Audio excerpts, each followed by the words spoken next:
या पररूप संक्रमण हो जाता है। जो कहते हैं ये करना मिथ्या है, मैं कहती हूँ उन्होंने जैन दर्शन को समझा ही नहीं, जैन शासन को समझा ही नहीं है। जो मुनि महाराज माताजी बन गए वो भी नमोकार मंत्र का आलंबन लेते हैं। मंत्र वह चीज है जिससे चंचल मंत्र को स्थिर किया जाता है। तो इस प्रकार समय अनुसार फिर कहेंगे। वैसे आज मुझे आपको कहना था भक्तांवर गए, उसकी कलेवर, उसकी रचना का बात, परंतु समय हो गया। कल कहेंगे। आप 6 नंबर का विधि हुई बनारस नगरी में है पान नाम का एक राजा, सबसे न्यायप्रिय राजा था। भूपाल भूजपाल नामक के उसके 2 पुत्र थे। दोनों अध्ययन हेतु पंडित के पास भेजा गया। छोटे पुत्र ने कम समय में संपूर्ण ज्ञानार्जन कर लिया। ज्ञान के सद्भाव में सभी उसे बड़ा प्रेम करने लगे, सम्मान मिलने लगा, आत्मीयता मिलने लगी। पर बड़ा भाई, राजा का बड़ा पुत्र, अपनी सक्षम नहीं होने से, अयोग्य होने से अपमानित होता रहा। एक दिन भूपाल ने अपने छोटे भाई भूजपाल से ज्ञान प्राप्ति का उपाय पूछा। उसने भाई ये बात तुम्हें कैसे समझ में आ गई? तो उसने बताया कि मैंने भक्तांबर के 6वें काव्य का मंत्र सहित जाप किया, साथ ही पुराण पुरुष देव शास्त्र गुरु की विनय भी की, उन पर भी आस्था की।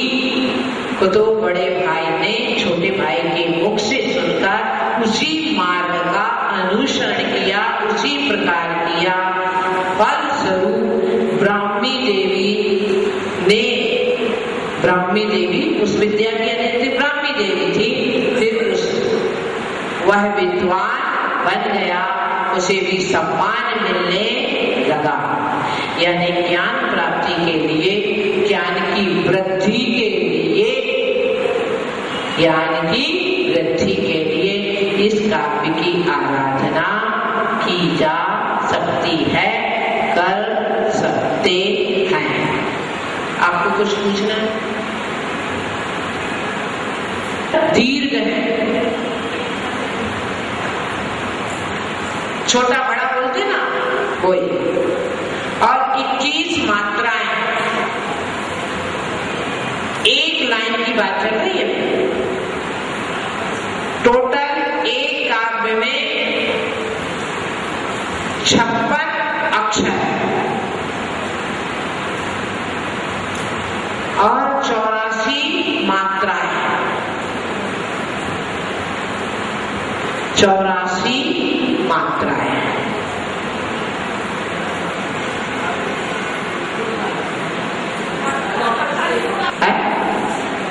उनका नाम पूज्यपाद क्यों पड़ा है? खोज के लाओ कल, थोड़ा सा आप, थोड़ा हम, है ना, तो ठीक रहेगा। तो पूज्यपाद स्वामी के जीवन की एक घटना है कि उनकी आंखों की ज्योति चली गई। तो उन्होंने शांति भक्ति का पाठ किया। तो अपने को तुरंत मन में विचार होता है, शरीर के रोग के निवारण के लिए हम मंत्र का आधार, भक्ति का आधार कैसे ले लें? ये तो संसार का काम हो गया, है ना। परंतु पूज्यपाद स्वामी ने शांति भक्ति का पाठ करके अपनी आंखों की नेत्र की आंखों की ज्योति को पुनः प्राप्त किया। लोग मेरे से पूछते ना, माता जी आप अभिषेक कराने के बाद क्या बोलते हैं आप? तो मैं रोज शांति भक्ति ही अभिषेक में बोलती हूँ। तो इस प्रकार शारीरिक बाधाओं के लिए भी भक्ति का अवलंबन लेना चाहिए। रोग का उपचार भी करना चाहिए। दोनों, रोग के उपचार के लिए औषधि भी लेनी पड़ेगी, इससे क्या होगा? पीड़ा का शमन होगा, पीड़ा कम होगी। और असाता भक्ति करने से असाता वेदनी का क्या होगा, मन तो होगा। दोनों चाहिए। अकेली दवाई खा खा के हो जाए तो भी होने वाला नहीं, और अकेली भक्ति करें और इतनी स्थिरता आप में है नहीं कि अकेली भक्ति के माध्यम से आप निराकरण करा लें। उतने समय तक प्रतीक्षा करने की सामर्थ्य आप में है। और दूसरे यानी कि छठे काव्य के माध्यम से विद्या प्राप्ति, लक्ष्मी प्राप्ति के लिए बहुत प्रयास करते हैं, लक्ष्मी की उपासना करते हैं। परंतु गाड़ी में जैसे ब्रेक होना जरूरी है, वैसे लक्ष्मी के साथ सरस्वती का ब्रेक होना बहुत जरूरी है। आपने देखा लक्ष्मी जी की फोटो देखी है ना, सरस्वती की फोटो देखी क्या? सरस्वती बैठी है, जिसके पास आ जाती है विनय करते रहो तो वहीं रहती। और लक्ष्मी और लाल रंग के कपड़े पहने। याद रखना लक्ष्मी के कारण खून खच्चर भी हो जाता नहीं, भाई भाई को मार देता है। वो लाल कपड़ा स्पष्ट कह रही है, इस मेरे पास आओगे तो कभी भी ये हो सकता है, खून खराबा हो सकता। और सरस्वती के कपड़े कहते हैं सफेद। वो ये कह रहे हैं कि निर्मलता को, निर्विकारता को प्राप्त हुई। सरस्वती प्राप्त करके ज्ञान का अभिमान नहीं होना चाहिए, बल्कि अभिमान का ज्ञान होना चाहिए कि अभिमान मेरे लिए दुख का कारण है। तो इसलिए आपने लक्ष्मी जी की फोटो खूब लगी रहती है, सब दुकानों में भी लगी रहती है, परंतु सरस्वती सब मिलके करें।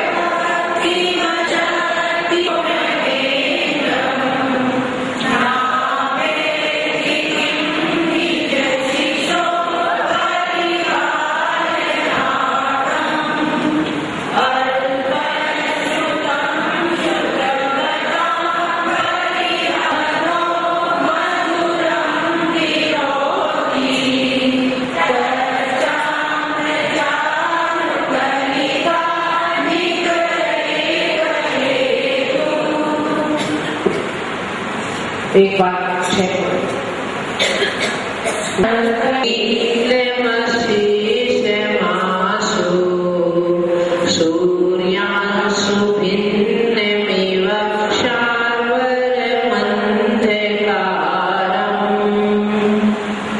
चलिए, इस काव्य नंबर 7वां सर्प के संकट निवारण के लिए है।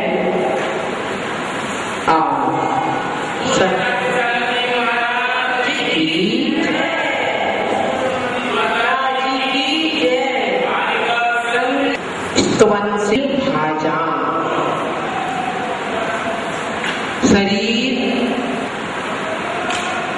अनेक जन्म जन्मांतर के, अनेक जन्म जन्मांतर के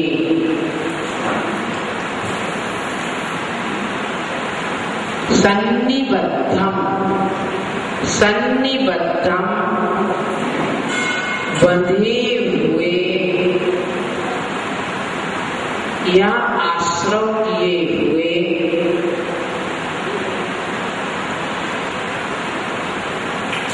पापम पाप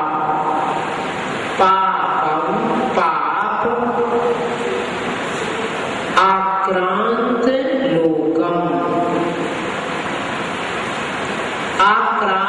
लोकम लोक में फैले हुए अली नीलम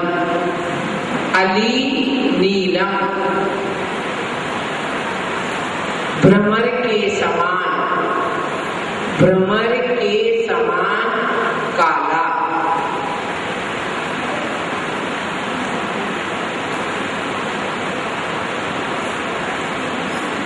सूर्यांशु सूर्य की किरणों से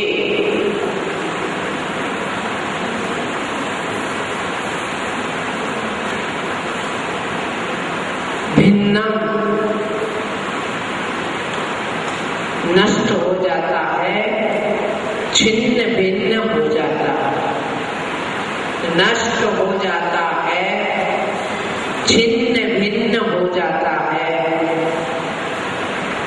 शार्वर, शार्वरम,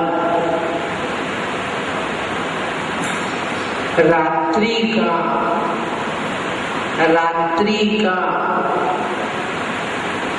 इव अंधकारम, अंधकार, इव अंधकारम, अंधकार,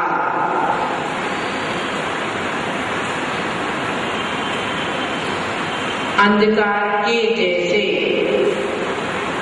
अंधकार के समान, अंधकार के समान, क्षण, क्षण भर में, क्षण भर में, क्षयम, नष्ट को, नष्ट को, उपैति प्राप्त हो जाता है, नष्ट को प्राप्त हो जाता है।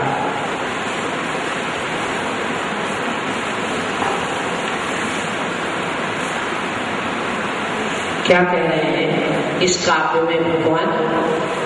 आचार्य भगवान अनंत भगवान की भक्ति में इतने तल्लीन हो गए कि उन्हें उपसर्ग भी उपसर्ग नहीं लग रहा है, उपसर्ग भी आनंद लग रहा है। ज्ञानी और अज्ञानी में कितना अंतर है? ज्ञानी उपसर्ग आने पर रोता है, चिल्लाता है, आर्तरोत परिणाम तीव्र करता है। अज्ञानी, ज्ञानी, ज्ञानी क्या करता है? साम्य भाव धारण करता है और सोचता है कि कर्म निर्जरा का सुंदर अवसर है। इसीलिए कबीरदास ने कह दिया, निंदक नीरे राखिए आंगन कुटी विन पानी विन साबुन निर्मल करे सुहावन। मतलब ये जैन धर्म का प्रभाव, या जैन दर्शन को सभी ने ज्ञात अज्ञात में स्वीकार किया है।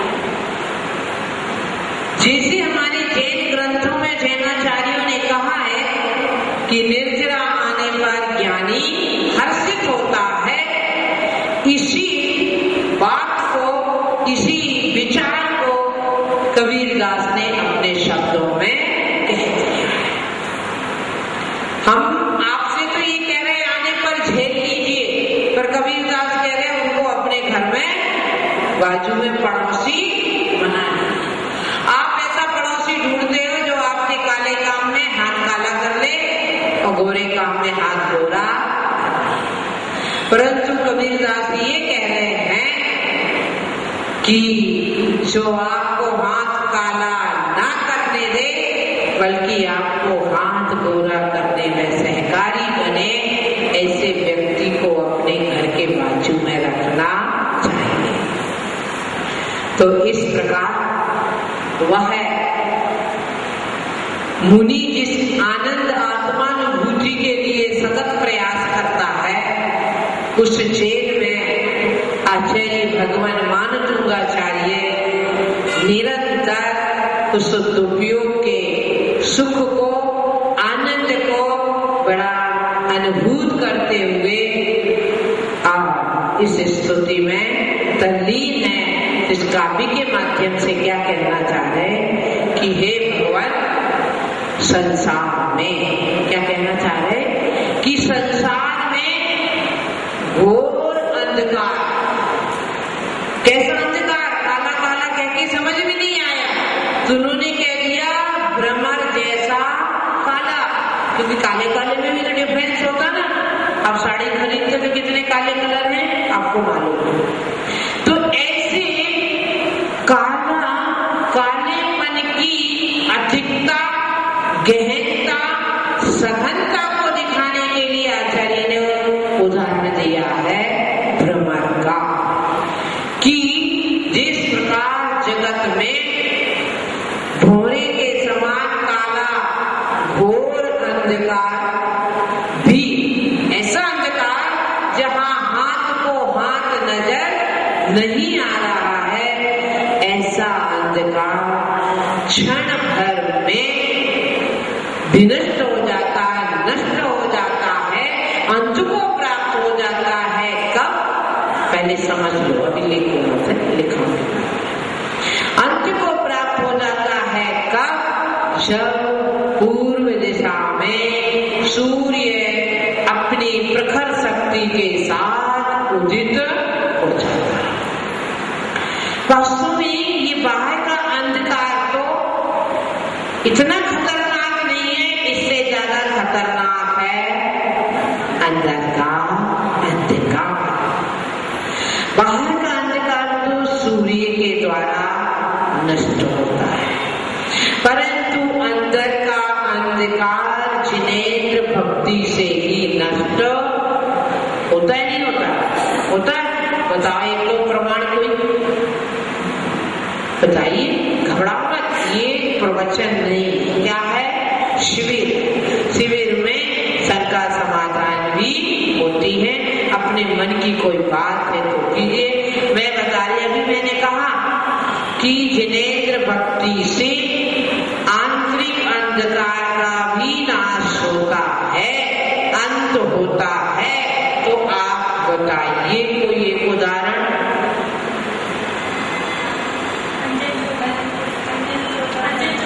हाँ, उसका इसी बात को हमारे आचार्य धवला की पहली पुस्तक में